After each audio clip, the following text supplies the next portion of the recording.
গুৱাহাটী নৈশ উচ্চতৰ মাধ্যমিক বিদ্যালয় গুৱাহাটী উচ্চতৰ মাধ্যমিক বিদ্যালয়ৰ লগত সংলগ্ন হৈ আছে এইখন বিদ্যালয় আৰু নিশা হ'লে ইয়াত শিক্ষাদান কৰা হয় পাঠদান কৰোৱা হয় আৰু সেই বিদ্যালয়খনৰ পৰিৱেশ এই মুহূৰ্তত দেখুৱাব বিচাৰিছোঁ ষষ্ঠ শ্ৰেণীৰ পৰা দ্বাদশ শ্ৰেণীলৈকে ইয়াতে পাঠদান কৰা হয় আৰু মই প্ৰথমে যিটো দ্বাদশ শ্ৰেণীৰ শ্ৰেণীকোঠা সেই শ্ৰেণীকোঠাটোৰ ভিতৰলৈকে মই লৈ যাম আৰু দেখুৱাইছোঁ দুগৰাকী ছাত্ৰী এইটো দ্বাদশ শ্ৰেণীৰ এই মুহূৰ্তত তেওঁলোকে পাঠদান কৰাই আছে আৰু তেওঁলোকে শিক্ষা গ্ৰহণ কৰি আছে দুগৰাকী ছাত্ৰী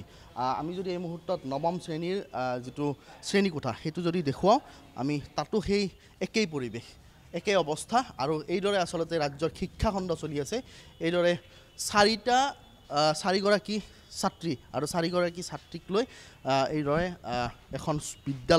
বিদ্যালয়খন এই ধৰণে চলি আছে আৰু প্ৰায় 10ৰ পৰা 15জন ইয়াত শিক্ষক শিক্ষয়িত্ৰী নিয়োগ হৈ আছে আৰু ইয়াৰে সামগ্ৰিকভাৱে যদি মই বাকী কথাখিনি কওঁ ইয়াৰে যিটো অৱস্থা ইয়াতে অতি পৰিত্যক্ত এটা অৱস্থা আৰু তাৰ মাজত এই ধৰণে ছাত্ৰ ছাত্ৰীসকলে পাঠদান কৰিবলৈ আহে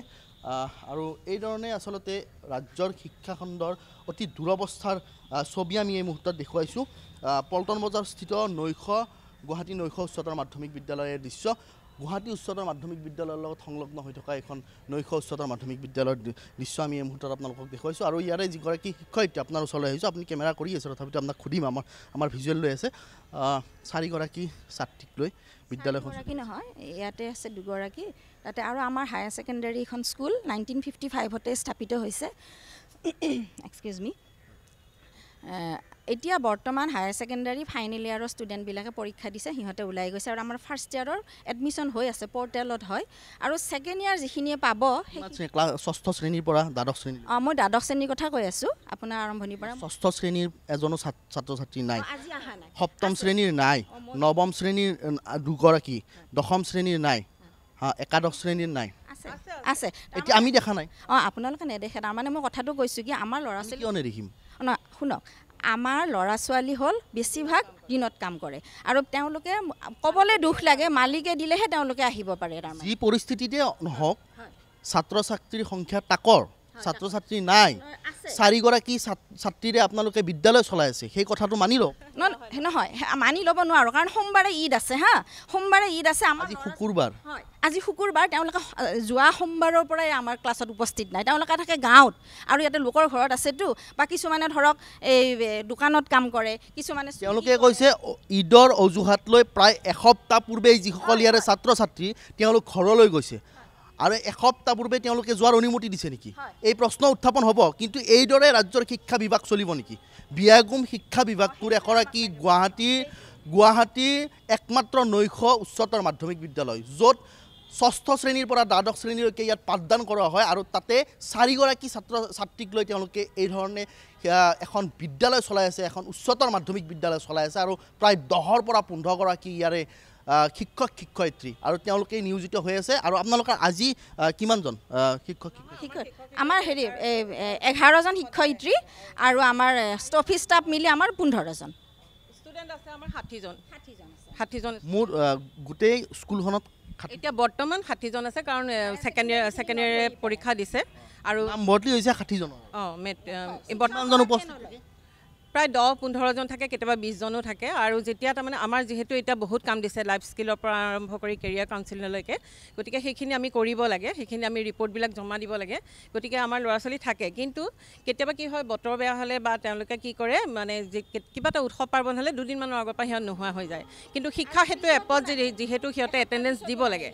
সেইকাৰণে তেওঁলোকক আমি মানে কি কৰোঁ সদায় ফোন কৰোঁ যে শিক্ষা সেতু আগৰ কথাটো বেলেগ আছিলে এতিয়া যিহেতু শিক্ষা সেতু এপত তোমালোকে এটেণ্ডেঞ্চটো দিব লাগিব আমি যেনেকৈ দিওঁ সিহঁতেও দিয়ে গতিকে তেওঁলোকে যাতে ৰেগুলাৰ আহে সেইটো আমি সদায় চেষ্টা কৰি আছোঁ কিন্তু কি হয় এই পৰীক্ষা ইউনিট টেষ্ট আৰম্ভ হ'ব এতিয়া 17 তাৰিখে ঈদ 18 পৰা ইউনিট টেষ্ট সেইকাৰণে তেওঁলোকে ভাবিছে কি ঈদতো ঘৰলৈ গৈছে গতিকে তাৰমানে 18 পৰা আহিব তেওঁলোক পৰীক্ষা দিব আপোনালোক যদি পৰীক্ষাত আহে দেখিব গোটেইখিনি শিক্ষামন্ত্ৰী ৰণোজ পেগু ডাঙৰীয়া ৰাজধানী গুৱাহাটীৰ একমাত্ৰ নৈশ উচ্চতৰ মাধ্যমিক বিদ্যালয় আপোনাৰ বিভাগৰ অন্তৰ্গত এইখন বিদ্যালয় এইদৰে আচলতে চলিছে আমি দৃশ্য দেখুৱাইছোঁ আৰু ইয়াৰে ছাত্ৰ ছাত্ৰী কেইগৰাকী যিহেতু পাঠদান কৰি আছে সেই তেওঁলোকৰ মন্তব্য জনাৰ আমি চেষ্টা কৰা নাই এই মুহূৰ্তত কিন্তু যিসমূহ কথা কৈছে ইয়াৰ শিক্ষয়িত্ৰী ইয়াত নিয়োজিত শিক্ষয়িত্ৰীসকলে যিসমূহ কথা কৈছে সেই কথাসমূহ আচলতে মানি ল'ব পাৰি জানো এই প্ৰশ্ন এই মুহূৰ্তত উত্থাপন হৈছে আমি সামগ্ৰিক দৃশ্য দেখুৱাইছোঁ ইয়াৰে পৰিত্যক্ত অৱস্থা ইয়াতে এজাক বৰষুণ দিলে পানী উঠে হয়তো ইয়াতে সেয়াও প্ৰশ্ন আছে আপোনাৰ ল'ৰা ছোৱালী কমি আহিছে যেতিয়াৰ পৰা তাৰমানে ইয়াতে পানী হ'ল আমি তাৰপিছত পাইপ লগাইছোঁ আগফালে পানী ওলোৱাৰ ব্যৱস্থা কৰিছোঁ আমাৰ টিংবিলাক ফুটি গৈছে সেইখিনি আমি ঠিক কৰিছোঁ ইউৰিনেল ভাঙি গৈছে এতিয়া ইউৰিনেল বনাম আমি তাৰ কাৰণে যোগাৰ কৰিছোঁ সেই কথাখিনিৰ কাৰণে হঠাৎ মানে ছোৱালীখিনিতো ইমান ৰাতি বহুত আমাৰ লখৰা পৰ্যন্তৰ পৰা মানে ছোৱালী আহে ল'ৰাও আহে গতিকে ছাত্ৰ ছাত্ৰীখিনি ইমান দূৰৰ পৰা আহে গতিকে এইবিলাক বস্তু নহ'লে তেওঁলোকৰ থাকিবলৈ অসুবিধা হয় সেইকাৰণে তাৰমানে এই অকণমান যদি বতৰটো বেয়া হয় তেওঁলোকে এই বানপানী হেৰি কৰি পেলাই তেওঁলোকে আহিব নোৱাৰে তথাপি আমি অশেষ চেষ্টা কৰি আছোঁ যাতে তেওঁলোক ৰেগুলাৰ হয় কাৰণ প্ৰতিদিনে এয়া বিভিন্ন সমস্যাৰে জৰ্জৰিত এখন বিদ্যালয় এই বিদ্যালয় দুখনকৈ বিদ্যালয় নৈশ বিদ্যালয় আৰু সাধাৰণতে যিখন দিনৰ ভাগত অনুষ্ঠিত হয় সেই বিদ্যালয় আৰু গুৱাহাটী বিদ্যালয়ৰ লগত যিহেতু সংলগ্ন হৈ আছে গুৱাহাটী বিদ্যালয়ৰ পাঠদান দিনৰ ভাগত হয় আৰু গুৱাহাটী নৈশ উচ্চতৰ মাধ্যমিক বিদ্যালয়ৰ পাঠদান বিয়লিৰ ভাগত হয় আৰু কেই বজাৰ পৰা হয় বাইদেউ পৰা 8টালৈ আমাৰ আমি 4:30টাত আহি পাব লাগে ল'ৰা ছোৱালী 4:45 একদম 5 বজাৰ পৰাই আৰম্ভ হয় একদম 5 বজাৰ পৰাই তো ল'ৰা ছোৱালী নাহিলে আমি দেখা নাই এতিয়াও দুই এটা হয়তো এতিয়াও আহি যাব পাৰে কাৰণ সিহঁতক ছুটি দিব লাগিব তো সিহঁতক মালিকে ছুটি দিলে আপোনালোকৰ কিমানজন ষ্টাফত কিমানজন আমাৰ আছে আমাৰ টিচাৰ 11জন আৰু অফিচ ষ্টাফ আছে 4জন 15জন হয় আৰু এইদৰে মুঠ 15জন শিক্ষয়িত্ৰী আৰু 4গৰাকী ছাত্ৰী আৰু এইদৰে চলিছে আপোনাৰ শিক্ষা বিভাগ মুখ্য শিক্ষামন্ত্ৰী ৰণোজ পেগু ডাঙৰীয়া এই গোটেই বিষয়টো সন্দৰ্ভত আপোনাৰ গুৰুত্ব প্ৰদান কৰিব লাগে আপোনাৰ হস্তক্ষেপৰ প্ৰয়োজন হৈছে মুখ্যমন্ত্ৰীকো অনুৰোধ জনাইছোঁ এখন বিদ্যালয়খনৰ এটা অতি দুৰ্বল ছবি অতি লাজ লগা এটা ছবি ৰাজধানী গুৱাহাটীত অনুষ্ঠিত এখন বিদ্যালয় আৰু সেই বিদ্যালয়খনৰ অতি লাজ লগা ছবি আমি দেখুৱাইছোঁ আৰু শীঘ্ৰেই এই বিদ্যালয়খনৰ এটা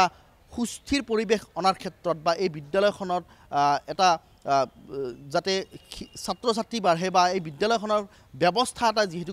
গ্ৰহণ কৰাৰ বাবে আমি এই প্ৰতিবেদন যোগে মুখ্যমন্ত্ৰী আৰু শিক্ষামন্ত্ৰীক অনুৰোধ জনালোঁ